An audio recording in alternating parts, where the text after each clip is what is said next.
दानिशमंद लड़की। एक वक्त का किस्सा है। एक दूर दराज की सल्तनत में एक छोटी सी झोपड़ी में एक बुजुर्ग शख्स रहता था।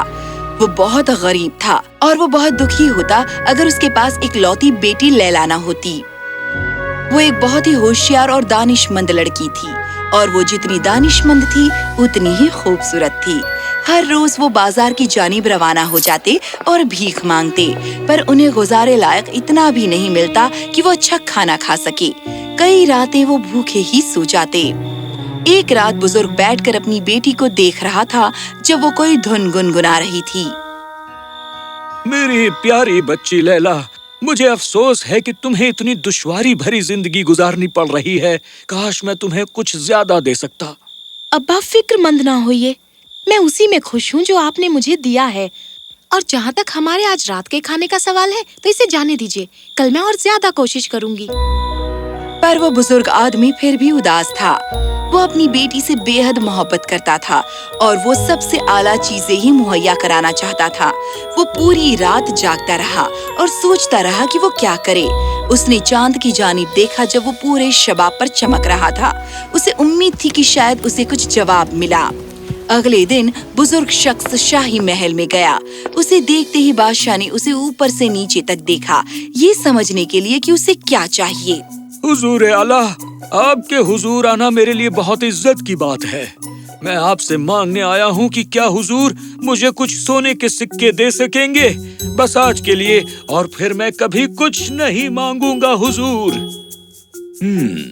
ये शख्स इतने गंदे मैले कुचैले कपड़े पहन कर आया है और फिर भी एक रईस की तरह बातें करता है। ये कैसे मुमकिन हो सकता है? मेरे अजीज हजरात, तुम्हें इस तरह गुफ्तगू करना किसने सिखाया? ये मेरी बेटी है जिसने मुझे गुफ्तगू करना सिखाया है, क्योंकि उसका कहना है कि लफ्ज हम सब के लिए बेशकीमती शय है।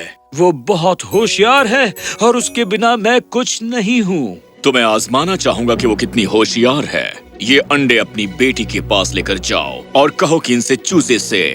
अगर वो इसमें कामयाब होती है तो तुम्हें इनाम मिलेगा, लेकिन अगर तुम सेए हुए अंडे न ला सके तो तुम्हें सजा मिलेगी। बुजुर्ग शख्स का दिल टूट गया। वो अपनी झोपड़ी की जानिब मासूम दिल से पैदल चलकर गया और अपनी बेटी को हर बात बताई। मेरी बच्ची, हम क्या करें? ये अंडों की टोकरी है जो बादशाह ने हमें दी है। क्यों? ये अंडे तो उबले हुए हैं, वो सेए नहीं जा सकते। क्या? फिर तो हमें यकीनन सजा मिलेगी। आप फिक्र ना करें अब्बा जान, फिलहाल आप जाकर आराम कीजिए, मैं जरूर इसका जवाब तलाश लूंगी। बुजुर्ग शख्स अंदर आराम करने गया और बाकी सब फिक्रें लैला पर छोड़ दी। शाम को लैला अपने वालिद से बात करने गई जो बहुत ही फिक्रज़दा था। अब्बा, सुनिए जो मैं कहने जा रही हूँ। ये उबली हुई फलियाँ अपने साथ ले जाइए और उन्हें खेत में उगाइए। जब बादशाह वहाँ से गुजरे तो बुलंद आवाज में पुकारना, ओ उबली फलियाँ उगने दो और फसल अच्छी होने दो। और जब वो उसकी बाबत पूछे तो कहना कि ये उतना ही मुमकिन है जितना उबले हुए अंडों से चूजों को सेना। बुजुर्ग शख्स ने वैसा ही किया जैसे उसे सलाह दी गई थी और जब वो खेत को जोतने लगा, बादशाह अपने घोड़े पर वहाँ से गुजरा। जब बुजुर्ग शख्स ने उसे देखा तो उसने बुलंद आवाज में पुकारा, ओ, उबली फलियां उगने दो और फसल अच्छी होने दो। बादशाह ये सुनकर बहुत हैरत में पड़ गया। उसने अपना घोड़ा रोका और बुजुर्ग शख्स को बुलाया। बताओ मुझे, उबली फलियों से फसल उगाना कैसे मुमकिन हो सकता है? ये नामुमकिन है। ओह, पर ये मुमकिन है हुजूर आला। ये उतना ही मुमकिन है जितना उबले हुए अंडों से चूजे सेना। बादशाह उसका ये जवाब सुनकर सकते में आ गया। उसे इल्म हो गया कि ये उस बुजुर्ग शख्स की बेटी ही थी। ठीक है, फिर सन का ये गुच्छा लो और उसे रस्सियों और बादबान में तब्दील करो और वो सब जो एक जहाज पर चाहिए होता है। और अगर तुम ऐसा ना कर सके तो तुम्हें सजा मिलेगी। इस दफा बेचारा बुजुर्ग और भी पशेमान होकर घर गया। उसने फिर से अपनी बेटी को वो सब बताया जो हुआ था। फिक्र मत कीजिए, सब कुछ ठीक हो जाएगा। बहुत देर हो चुकी है, चलिए सो जाइए और कल हमें हमारा जवाब मिल जाएगा। अगले दिन लैला ने लकड़ी का एक छोटा सा टुकड़ा लिया और अपने वालिद को दिया। इसे बादशाह के पास ले जाइए और उनसे कहिए कि अगर वो इससे एक चरखा और करघा बना सके तो मैं वो करूँगी जो कुछ भी वो मुझसे करवाना चाहे। तो बुजुर्ग शख्स बादशाह के पास गया और उसने लैला का पैगाम दिया। तुम्हारी बेटी हकीकत में बहुत दानिशमंद है, लेकिन मैंने अभी तक हार नहीं मानी है। ये प्याला ले जाओ और कहो कि इससे उसे पूरे समंदर को खाली करना होगा ताकि वो खेत की मानिंद सूखा हो सके। ये करो, वरना अगला दिन देखने के लिए जिंदा नहीं बचोगे। तो बुजुर्ग शख्स खौफजदा होकर घर गया और अपने साथ वो प्याला ले गया। उसके आंसू बह रहे थे जब वो लैला से बात कर रहा था। लैला, बादशाह ने आखिर में एक बहुत ही मुश्किल काम दिया है। उसने तुमसे कहा है कि इस एक प्याले से तुम्हें पूरा समंदर खाली करना है। कितना खूबसूरत प्याला है। ठीक है, दिन के आखिर तक मैं बादशाह के लिए जवाब तैयार कर लूंगी। खौफजदा ना हो अब्बा, क्योंकि मैं देखूंगी कि हमें कोई नुकसान ना हो।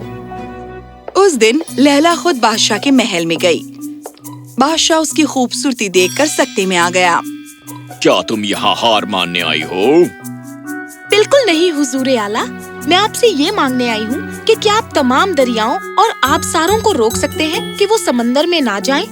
तभी मैं समंदर खाली कर सकती हूँ।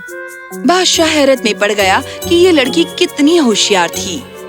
तुम मेरे सब इम्तिहानों में कामयाब रही हो, पर मैं तुमसे कुछ सवाल पूछना चाहूँगा और तुम्हारा जवाब देखना चाहूँगा। मुझे बताओ, सबसे दूर की कौन सी बात है जो एक इंसान सुन सकता है? हुजूर आला, सबसे दूर की बात जो एक इंसान सुन सकता है वो है बादलों के गरजने की आवाज और झूठ भी। सही कहा। अब ये बताओ, मेरी दाढ़ी की कीमत क्या है? हुजूर, आपकी दाढ़ी की कीमत गर्मियों के मौसम में 3 बारिश के दिनों के बराबर है। तुम्हारे जवाब ने मुझे बहुत मशर्रत दी है। शायद तुम मेरी सल्तनत में सबसे दानिशमंद खातून होगी।